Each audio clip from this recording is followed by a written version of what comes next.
everyone. Welcome to another episode of Between Sessions, where we get to hear from everyday counselors who are helping us engage our stories so we can heal and thrive. Today, I'm joined with Beau Armistead. He's here in Birmingham, Alabama, and he's the founder of Sojourn Counseling. Beau very much specializes in trauma counseling, among a variety of other things. And really, I just want to hear from you today a lot from your perspective as a trauma counselor.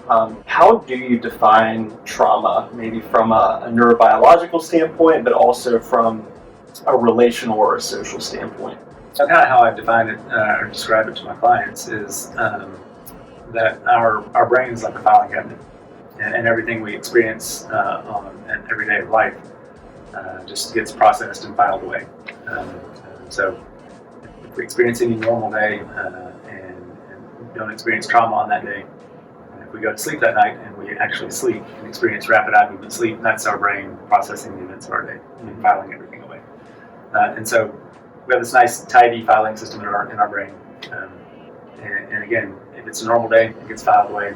If we happen to experience a trauma on that day, the events of that trauma do not get filed away in the same way. Mm-hmm. So if today is a normal day, it's like a clean sheet of paper. It gets filed. It's all good.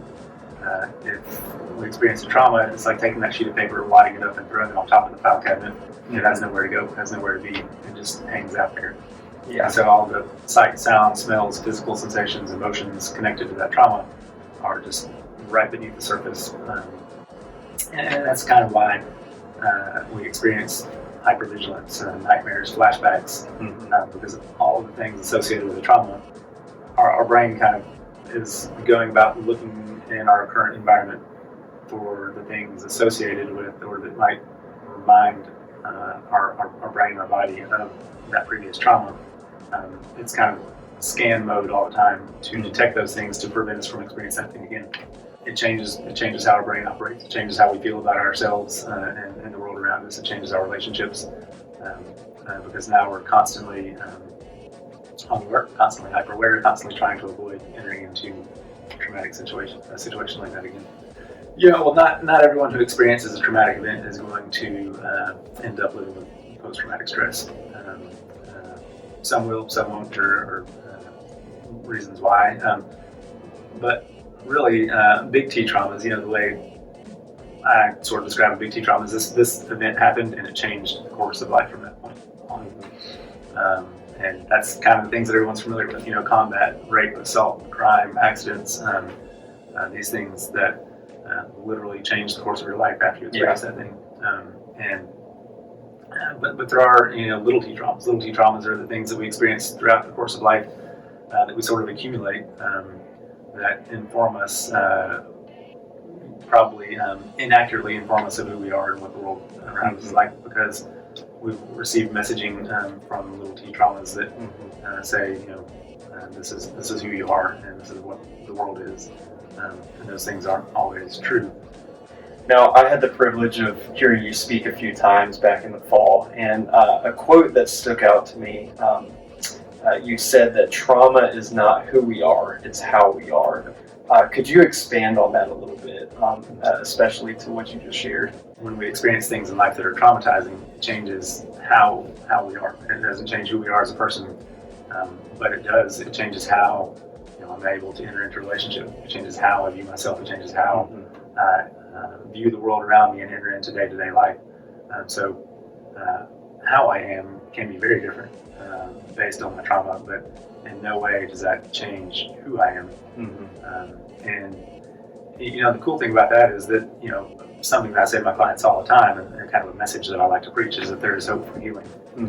And when we experience healing from trauma, we can get back to who we are and sort of heal from and sort of lay to rest some of the ways of how we are as opposed to who we are. And so, when you talk about hope for healing, what does that process look like? If you've begun the process of identifying, I experienced trauma in my body, in my self-concept, what is that process that starts to shift towards a trajectory of hope towards healing? Once there's a glimmer of hope, oftentimes that's the beginning of healing.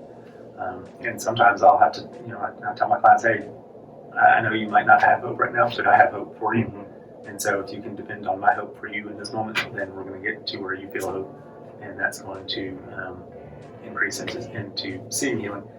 And the way, I like to go about helping people walk into healing is, I guess, multifaceted. One is understanding, just understanding trauma. Like, the reason that you experience life the way that you do is because you've experienced these things, and it has changed your brain, and it has changed how you experience yourself and others and the world around you, and how you feel on a daily basis. Oftentimes, what people say to me is like, "Oh, I understand myself more," and hearing some of the things of how trauma looks and impacts you, kind of understand my experience more. Yeah. And even having that understanding, I think for a lot of people is a glimpse of hope. It's like, oh, okay, there's a reason why this is going on. And whether or not they feel the hope for healing, I think hearing someone say that there is hope for healing might give them a glimmer of hope. And then stepping into that through some processing with EMDR therapy,